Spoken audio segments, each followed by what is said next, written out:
जय हिंद साथियों। आज है 14 फरवरी और ये दिन कुछ सालों से भारत के इतिहास के पन्नों में स्वर्ण अक्षरों से लिखा जा रहा है। यानी वो ऐतिहासिक दिन बन गया 14 फरवरी। देखिए, स्वर्ण अक्षर में लिखे जाने का ये मतलब नहीं है कि कुछ अच्छा हो या बुरा हो। कुछ ऐसा घटना घटित होता है कि उसको पूरा भारतवर्ष के मनोमस्तिष्क में, दिमाग में बैठ जाता है। उसको कभी चाक के पर भी भुलाया नहीं जा सकता है।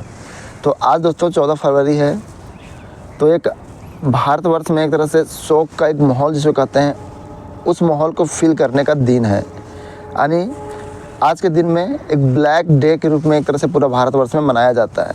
और इसका सबसे प्रमुख जो कारण है वो है हमारा पुलवामा अटैक में मारे गए हमारे 40 से 45 CRPF के जवान, यानी शहीद हुए हैं। यानी आतंकवादियों के एक तरह से क्या कह सकते हैं उसको, गैर कायराना हरकत के वजह से, मतलब उसमें 40-45 शहीद हमारे भारत के फौजी शहीद हो गए, ठीक है। और उनके परिवार एक तरह से टूट गए, उनका सपना टूट गया, आगे की खुशी टूट गया, ठीक है। तो मैं उन शहादत जो शहीद हो गए उन सभी फौजी भाइयों को दिल से, नम आँखों से नमन करता हूँ। उनके फैमिली को भी नमन करता हूँ। आप सब भी ज़रा सा उनके फैमिली के बारे में सोचिएगा, उनके पत्नी के बारे में सोचिएगा, उनके माँ के बारे में सोचिएगा, उनके बच्चों के बारे में सोचिएगा कि कैसा उसका ज़िंदगी रहने वाला है। फौजी क्या होता है उसके महत्व को समझने का प्रयास कीजिएगा। ये जो वर्दी मिलता है दोस्तों, वो क्या है वो आप सब समझ सकते हैं। वक्त आने पर ये प्रतीक है वर्दी उस चीज़ का कि वक्त आने पर हम देश के लिए कुर्बान हो सकते हैं, देश के लिए जान दे सकते हैं। हमारे बॉडी में जितना भी रक्त का जो कतरा होता है वो देश के लिए, देश की सेवा के लिए, देश के रक्षा सुरक्षा आन बान शान के लिए तिरंगे के खातिर कुर्बान कर देता है, अपना सारा लहू को बहा देता है।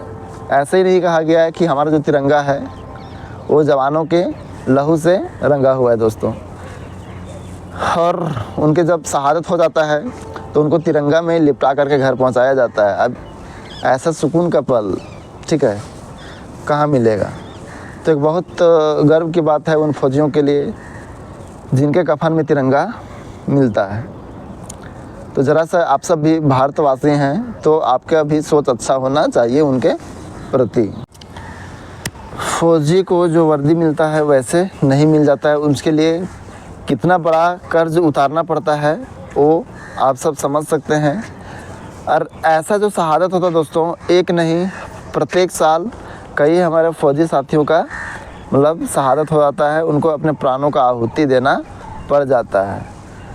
तो बस देशवासियों से ही उम्मीद करेंगे कि जहाँ भी आपको फौजी भाई मिलेंगे, फौजी का अलग अलग कैटेगरी है, आर्मी हो, CRPF, BSF, SSB, Assam rifle, आने कुल मिला के ये कहना है वर्दी वाले भाई, ठीक है, वो जो रास्ता में घूम रहे हैं तो उनको एक आदर सम्मान दिया कीजिए। उनसे मुलाकात होता है तो ज़रूर उनके सामने मुस्कुराइए, कुछ बात करने का प्रयास कीजिए अगर आपके सामने वैसे मौका मिल जाता है तो। बाकी बात एक फ़ौजी के नाते बता देते हैं कि हम सबको भी पता है कि पूरा देश में फ़ौजियों के लिए कितना ज़्यादा इज़्ज़त है और वो इज़्ज़त वहाँ पर देखने को मिलता है ड्यूटी के दौरान। जितने भी देशवासी आते हैं वो सच में दिल से ही मतलब सैल्यूट करते हैं और बहुत खुशी हम लोग देख पाते हैं उनके मतलब चेहरे में। तो ऐसा प्यार बना हुआ रहना चाहिए। और रहा बात ऐसे परिवार जिनका घर का एक सदस्य, यानी वो जवान हो, यानी मेल हो या फीमेल, कोई भी हो सकता है, ताकि भारत की सेना में सिर्फ बॉयज़ ही काम नहीं करते हैं, सिर्फ मतलब ये जो लड़का है वही सिर्फ सेवा नहीं देते हैं, यहाँ पर लड़कियाँ भी अब बढ़ चढ़ के भागीदारी निभा रही है। वो सभी भर्ती हो रही हैं, वो सभी देश के सेवा में यहाँ पर आ रही हैं और अपना कर्तव्य निष्ठता दिखाते हुए वो अपना सेवा प्रदान कर रही है। उनका भी शहादत होता है, ठीक है। तो ऐसे परिवार को आप सबों की तरह से एक तरह से सहानुभूति होना चाहिए, प्यार होना चाहिए। और एक तरह से सरकार को ऐसा कुछ योजना बनाना चाहिए कि जिनके परिवार के कोई भी फौजी या कोई भी बेटा शहादत हुआ है, शहीद हुए हैं, तो उनके परिवार के खुशी के लिए, उनके आगे के भविष्य के लिए, उनके घर में बच्चे हैं तो उनको पढ़ाने लिखाने के लिए कुछ आर्थिक मदद उनको करना चाहिए प्रत्येक साल, ठीक है। या तो फिर जिस प्रकार से कोरोना काल में बहुत सारा बीमारी फैला, मतलब ये कोरोना फैला हुआ था, तो उसमें आर्थिक मदद पूरा भारतवर्ष से लिया गया था, तो उसी प्रकार से जितने भी शहीद परिवार हैं उनको आर्थिक मदद के लिए, उनके बच्चे के उज्जवल भविष्य के लिए, पढ़ाई लिखाई के लिए देश के जितने भी सेलिब्रिटीज़ हैं, बड़े बड़े लोग हैं, उद्योगपति है, करोड़पति है, लखपति हैं, ठीक है, तो उन लोग से ही मतलब गुजारिश होना चाहिए, उनको फोकस करना चाहिए, सरकार को इन बातों को फैलाना चाहिए कि जितना हो सके, जिनको इच्छा हो वो इन परिवारों के लिए कुछ मदद कर सके, कुछ हेल्प कर सके। यहाँ तक कि देश के आम नागरिक को भी इस बात का सूचना दे देना चाहिए कि आप लोग भी चाहेंगे तो इन लोग के हेल्प के लिए थोड़ा बहुत जितना भी आप सब सक्षम हो उतना आप लोग इन लोग के आर्थिक मदद दे सकते हैं, ठीक ना। वो लोवेस्ट प्राइस से लेकर के जितना आपको इच्छा हो, जितना आप खुशी उनके खुशी में आप शामिल हो सकते हैं, तो ये होना चाहिए। ताकि कहा कि देखिए उनका जो बेटा खोया है वो दोबारा तो मिलने वाला नहीं है, जिनका पति खोया है वो दोबारा मिलने वाला है नहीं। आप सबों को पता होगा कि एक जिम्मेदार या तो घर को चलाने के लिए लड़का होते हैं का एक ज़रूरी नहीं है कि मतलब एक ही लड़का हो, चाहे 2 लड़का हो, फिर भी जो अपना जान दिए हैं उसका भरपाई, उसके कमी का पूर्ति कभी कोई कर नहीं सकता है, तो उसका जो सहारा बनता है वो सहारा छीन जाता है। तो ऐसे में देशवासियों को ही उनका सहारा बनना चाहिए, उनका संवेदना का ध्यान रखना चाहिए, ठीक है, उनके समस्याओं का भी ध्यान रखना चाहिए। सरकार को ऐसा योजना चलाना चाहिए, योजना चलावे या तो फिर डायरेक्ट प्रत्यक्ष रूप से, जिस प्रकार से कोरोना काल में आर्थिक मदद लिया गया था देशवासियों के द्वारा, उसी प्रकार से थोड़ा बहुत उनके लिए भी आर्थिक मदद लेना चाहिए और उनको मतलब सांत्वना के स्वरूप उनको कुछ आर्थिक मदद करना चाहिए। तो ये बहुत बड़ा काम होता है, बहुत बड़ा पुण्य का काम होता है। गंगा नहाने ये मतलब बहुत तरह का कर्मकांड करने से कोई मतलब नहीं बनता है, ठीक है। जो जीवित है उनके लिए आप क्या कर रहे हैं ये ज़रूरी होता है।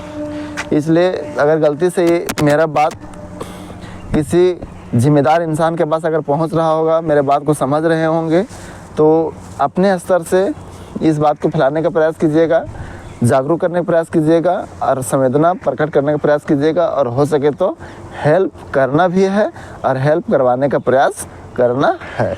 उम्मीद करते हैं मेरे विचार आप सबों को जैसा भी लगा हो, आप लोग अपना विचार दीजिएगा और उन लोग वैसे परिवार के प्रति अपना सहानुभूति जरूर रखिएगा, प्यार रखिएगा, प्रेम रखिएगा। ज़रूरत पड़ने पर उनके लिए भी आप मदद सहारा बन करके खड़ा हो सकते हैं। जो देश के फ़र्ज़ के लिए अपने आप को मिटा सकता है, अपना बलिदान दे सकता है, तो क्या हम लोग का फ़र्ज़ नहीं बनता है, आम इंसान का फ़र्ज़ नहीं बनता है कि उनके प्रति भी कुछ हम भी संवेदना रखें, कुछ हेल्प करें, ठीक है, उनका सहारा बन के खड़ा हुए।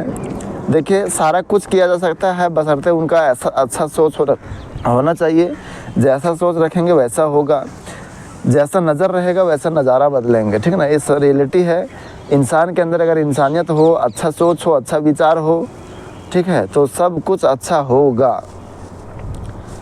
जो देश के लिए अपने आप को कुर्बान कर दे रहे हैं, इसमें उनका क्या स्वार्थ था? कोई स्वार्थ निहित था क्या? नहीं, बस यही थोड़ा सा स्वार्थ था कि वो मेहनत करके फ़ौज में भर्ती हुए थे, तो थोड़ा देर के लिए उनको पेमेंट के रूप में पैसा मिल रहा, बस यही ना सवाल था दोस्तों। इसके अलावा और क्या सवाल था? लेकिन आप सबको पता है कि थोड़ा सा पैसा कमाने के लिए उनको ये नहीं पता, मतलब उनको तो ये भी पता होना चाहिए कि ये जो पेमेंट मिल रहा है वो मेहनत का पेमेंट नहीं मिल रहा है, जान देने का पेमेंट मिल रहा है। आप समझिए, अब मान से जान चला गया तो उनका फैमिली का क्या होगा? जिनका जान चला गया, जो शहीद हो गए, उनका क्या होता है वो तो अलग बात है। वो सांसारिक मोह माया से विमुक्त हो गए हैं, ठीक ना। उनका काया समझ लीजिए मिट्टी में, हवा में मिल गया, तो अब तो उनके जो जिम्मेदारी निभाना था वो जिम्मेदारी निभा के तो चले गए। अब बाकी बात समझने की बात है, तो आप सब समझेंगे, हम सब समझेंगे। तो यही आग्रह है आप सभी से, जिनका पास ये वीडियो जा रहा है, थोड़ा सा आप लोग भी समझने का प्रयास कीजिए और अच्छा मैसेज देशवासियों के बीच में मतलब भेजने का प्रयास कीजिए, देने का प्रयास कीजिए। ठीक है, चलिए फिर मिलते हैं नए वीडियो में, तब तक जय हिंद जय भारत।